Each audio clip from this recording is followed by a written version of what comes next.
Syntax का design, satellite या water tank. जी हाँ दोस्तों, इस प्रकार से पाकिस्तान के नए इंडिजिनस सैटेलाइट को ट्रोल किया जा रहा है। पर दोस्तों यहाँ पे यदि हम पाकिस्तान के स्पेस एजेंसी सुपार्को की बात करें तो वो एजेंसी एक समय में भारत के भी आगे था। जी हाँ दोस्तों, इसरो से वो काफी पहले उन्होंने जो स्पेस एक्सप्लोरेशन का काम है वो स्टार्ट किया था।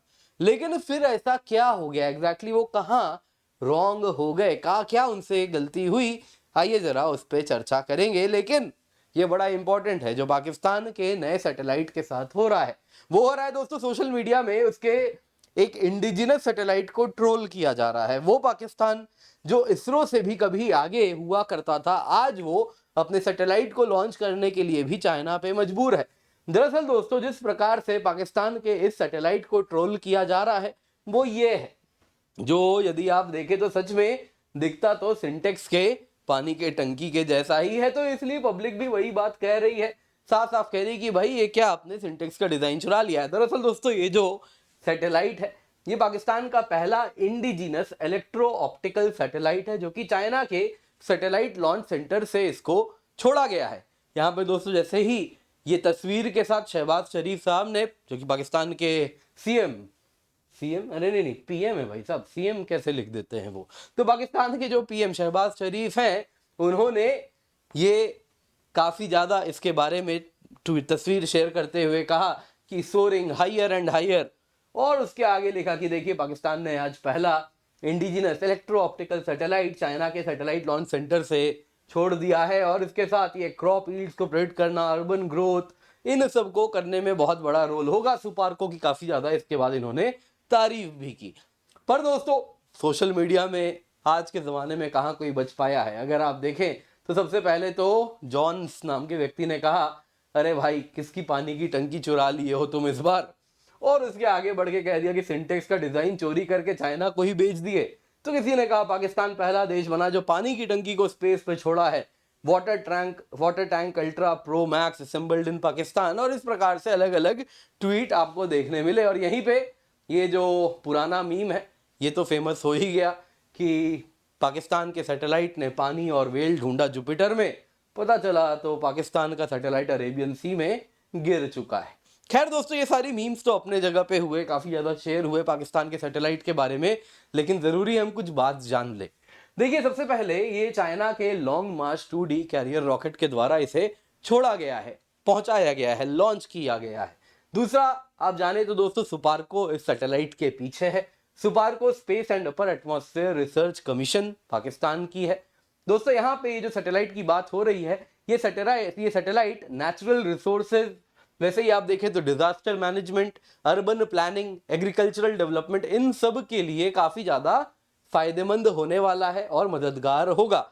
ये दोस्तों इलेक्ट्रो ऑप्टिकल सेंसर्स का इस्तेमाल कर रहा है, यानी कि अर्थ के सरफेस से जो सनलाइट है या अन्य रेडिएशन है वो जो रिफ्लेक्ट हो रही है उसी को अगर आप देखें तो ये कैच करता है, डिटेक्ट करता है और अर्थ की इमेजिंग करता है। अब दोस्तों यहाँ पे आज अगर हम देखें तो ये सैटेलाइट भी जो सुपार्को ने बनाया है ये खुद पाकिस्तान ने लॉन्च नहीं किया, इसको लॉन्च करने के लिए भी इसे चाइना की ओर देखना पड़ा। तो दोस्तों क्यों ऐसा हुआ, आखिरकार वो सुपार्को जो इसरो से भी पहले बन गया था, इसरो से पहले साउंडिंग रॉकेट भी सुपार्को नहीं छोड़ा था, तो आज उसके इतने बुरे दिन क्यों हो गए हैं। आज दोस्तों इसरो और सुपार्को में कोई तुलना नहीं है, ये बात हम भी जानते हैं, पाकिस्तानी भी मानते हैं, दुनिया भी जानती है, सच में कोई तुलना नहीं है। लेकिन ऐसा क्यों हुआ, वो सुपार्को जिसको हेड स्टार्ट था वो कैसे ऐसा हो गया, क्यों इस्लामिक कट्टरपंथ इसके पीछे जिम्मेदार है, आइए जरा उस कहानी को भी जानते हैं। दरअसल दोस्तों यहाँ पे आप जो देख रहे हैं सुपार्को पाकिस्तान की जो स्पेस एजेंसी है, इन्होंने अपना स्पेस प्रोग्राम अर्ली 1960s में ही स्टैब्लिश कर दिया था। 1961 में सुपार्को को बना लिया गया था। अब इसके साथ अगर आप देखें तो इसरो के बनने के करीबन 8 साल पहले सुपार्को बन चुका था। यूएसएसआर, जापान, इजराइल के बाद पाकिस्तान चौथा एशियन कंट्री बना था जो स्पेस में गया था। यहाँ पे दोस्तों स्पेस में मतलब ह्यूमन मिशन की बात नहीं हो रही है, एटलीस्ट कोई ऑब्जेक्ट, साउंडिंग रॉकेट ही सही, कुछ तो स्पेस में जो गया था। अगर आप देखें आज वही पाकिस्तान जो कभी आज़ादी के, पाकिस्तान रादर बनने के कुछ सालों के बाद वो स्पेस में जा चुका था, वो पाकिस्तान आज स्पेस में कहीं भी स्पेस रेस में है ही नहीं, आज वो कहीं स्टैंड ही नहीं करता। तो उसके पीछे क्या कारण है दोस्तों, आइए उसके पीछे हमें जानना होगा कि सुपार्को कैसे आगे बढ़ा। इसमें बहुत बड़ा रोल अमेरिकन सपोर्ट का है।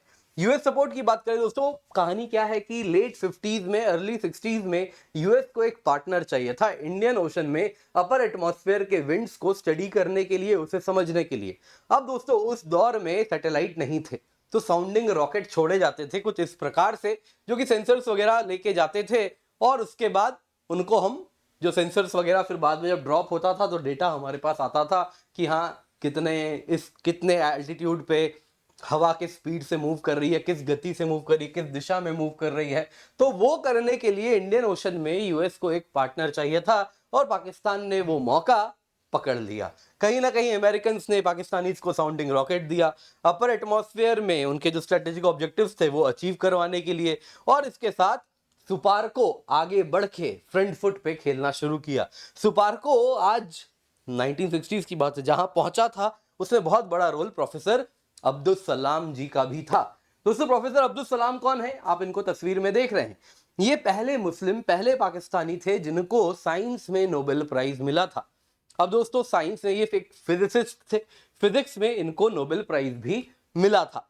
अब यहां पे अगर आप देखें तो ये उस वक्त के प्रेसिडेंट अयूब खान के एडवाइजर, साइंटिफिक एडवाइजर भी थे, और इन्होंने सुपार्को को बनाने में बहुत बड़ा रोल प्ले किया। सिर्फ सुपार्को नहीं, इनके जो नोबेल प्राइज के क्रेडेंशियल्स थे उसी के द्वारा, उसी का हवाला देते हुए पाकिस्तान ने कनाडा से रिसर्च रिएक्टर भी मंगवाया था, जो कि उनके न्यूक्लियर प्रोग्राम में बहुत बड़ा रोल लेटर प्ले किया। दोस्तों यहां पे आपको जानना होगा सुपार्को इन्होंने ही बनवाया, और ये होता है 16 सितंबर 1961 को, और विद इन अ ईयर 1962 जून में पाकिस्तान रहबार 1 साउंडिंग रॉकेट भी छोड़ चुका होता है, जो आप यहाँ पे तस्वीर में देख रहे हैं। आप देखें दोस्तों तो यहाँ पे वैसे भारत इस वक्त कहाँ था। दोस्तों इस वक्त की बात अगर आप करें तो भारत भी उस वक्त, भारत में इसरो नहीं बना था। भारत में इसरो बनता है 15 अगस्त 1969 को। यहाँ कहानी हो रही है अगर आप देखें तो 1962 के आसपास की ये बात है।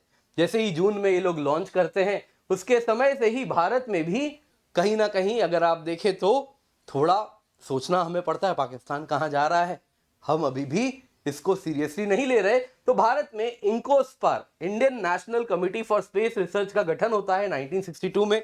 इसमें बहुत बड़ा रोल अगर आप देखें तो विक्रम साराभाई जी का रहता है, और इसके साथ ये भी विद इन अ ईयर नवंबर 21 1963 आते आते भारत भी पहला साउंडिंग रॉकेट छोड़ देता है, और इसमें अमेरिकन एंड फ्रेंच दोनों का रोल होता है, दोनों से हम मदद लेते हैं।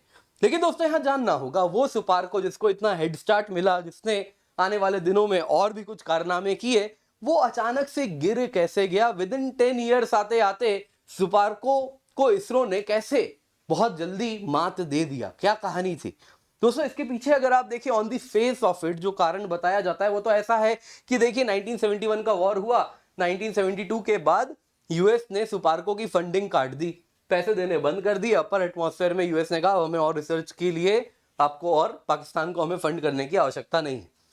दूसरा होता यूं है दोस्तों, 1971 के वॉर के बाद पाकिस्तान एक बात समझ जाता है, उसे न्यूक्लियर वेपन्स चाहिए।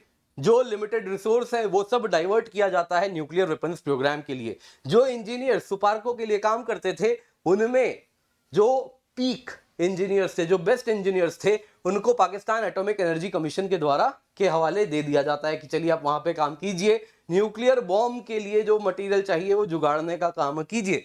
दूसरी तरफ जो भी रिसोर्सेज थे वो स्पेस प्रोग्राम से डाइवर्ट किए जाते हैं कि आप इसको मिसाइल बनाने के लिए इस्तेमाल करेंगे, जो कि न्यूक्लियर बम को कल को डिलीवर करने में काम आएगा। तो इस प्रकार से अगर आप देखें तो फंडिंग कट हो जाती है और पाकिस्तान आर्मी कहीं ना कहीं सुपार्को के टॉप डिसीजन मेकर बन के उभर जाती है। साइंटिस्ट डिसीजन मेकर्स होते नहीं है, फौज आके यहां भी बैठ जाती है और इसका भी बेड़ा गर्क अपने देश के जैसा कर चुकी होती है।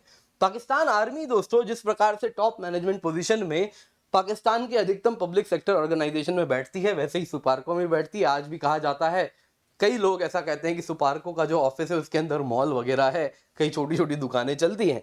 खैर ये सारी चीजें तो ठीक है दोस्तों, मिलिट्री एस्पेक्ट ऑफ स्पेस पे सुपार्को का फोकस हो जाता है, जिससे फंडिंग भी नहीं होती है और वो काम भी वैसा नहीं कर पाते। लेकिन इसे तो कहने की बातें हैं, एक्चुअल कारण जानते हैं क्या था?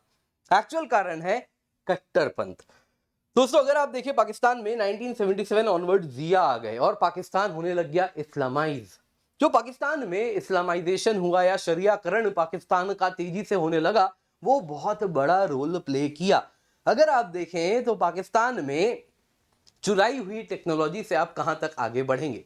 कुछ यूएस से ले लिया, कुछ कनाडा से ले लिया, उससे आप कहां तक आगे बढ़ेंगे? एंड ऑफ द डे अगर आपको अपना रिसर्च एंड डेवलपमेंट करना है तो आपको अपना एजुकेशनल इंफ्रास्ट्रक्चर चाहिए, जो science, engineering, mathematics, technology in सब में कहीं ना कहीं रोल प्ले करे।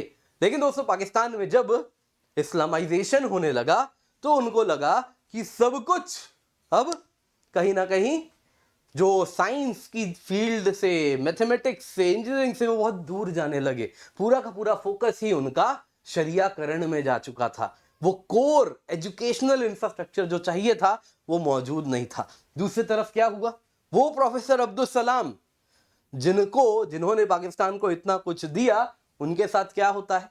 ये क्योंकि अहमदिया होते हैं इसलिए पाकिस्तान पार्लियामेंट कहती है, हमारे यहाँ 1974 की बात है, मिड 1974 जब से शरियाकरण कहीं ना कहीं शुरू होता है, वो पाकिस्तान पार्लियामेंट कहती है कि अहमदियाज आर नॉट मुस्लिम्स, और अहमदियाज का उत्पीड़न पाकिस्तान में स्टार्ट होता है। नतीजन इनको पाकिस्तान छोड़ के जाना पड़ता है। दोस्तों अहमदियाज का बहुत बड़ा रोल था पाकिस्तान बनाने में। वही अहमदियाज के साथ क्या होता है उसी पाकिस्तान में, आप देख सकते हैं, they were not even considered Muslims. आज भी नहीं है, आज भी नहीं है। और इनके जैसे तेजस्वी लोगों को देश छोड़ना पड़ जाता है। तो ये होता है जब आप अपने साइंटिफिक टैलेंट को इस्लामिक हार्डलाइन के वजह से, कट्टरपंथ के वजह से रिस्पेक्ट करना छोड़ दें, कोर एजुकेशनल इंफ्रास्ट्रक्चर पे फोकस करना छोड़ दें। चुराई हुई टेक्नोलॉजी ज्यादा दूर तक आपको नहीं ले जा सकती। एंड ऑफ द डे आपको आत्मनिर्भर होना पड़ेगा। और वो अगर यदि आप आत्मनिर्भर होना चाह रहे हैं तो जो कोर इंफ्रास्ट्रक्चर है साइंस, टेक्नोलॉजी, इंजीनियरिंग, मैथमेटिक्स का, वो आपको अपने यहां मजबूत बनाना पड़ेगा। यही कारण था जिस वजह से आज इसरो कहां है और सुपार्को कहां छूट गया। दोस्तों उम्मीद करता हूं आपको ये वीडियो पसंद आई होगी, लाइक जरूर कीजिएगा। इसके सिवा भूलिए मत, आपके लिए स्पेशल प्रीलिम सक्सेस प्रोग्राम है केवल 14,999 रुपए में। यूज द कोड KC10 क्योंकि ये बैच जो है हमारा 20 जनवरी से स्टार्ट हो जाएगा।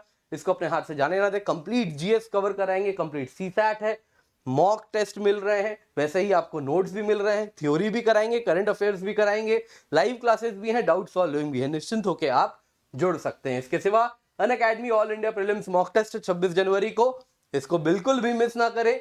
सुबह 11 बजे से लेके शाम के 1 बजे तक जीएस पेपर आपका होने वाला है। आपको ऑल इंडिया रैंक भी मिलेगा, अवश्य जुड़े। इसके सिवा दोस्तों हमारे बहुत सारे बैचेस हैं 2027 के लिए, 2026 के लिए। कुछ हिंदी में है, कुछ इंग्लिश में है, कुछ इंग्लिश में है। आप निश्चिंत होकर जुड़ सकते हैं। कॉम्प्रिहेंसिव बैच है, complete GS, complete CSAT, prelims test series, mains test series with evaluation at never seen before offer. हमेशा ही अगर आप देखें तो बड़ी अफोर्डेबल प्राइस पे इंडिया के बेस्ट क्वालिटी एजुकेशन आपके लिए हम लेकर के आए। निश्चिंत होकर आप जुड़ सकते हैं। बाकी free UPSC mock interview program है, आप अवश्य हमारे साथ जुड़ जाएं।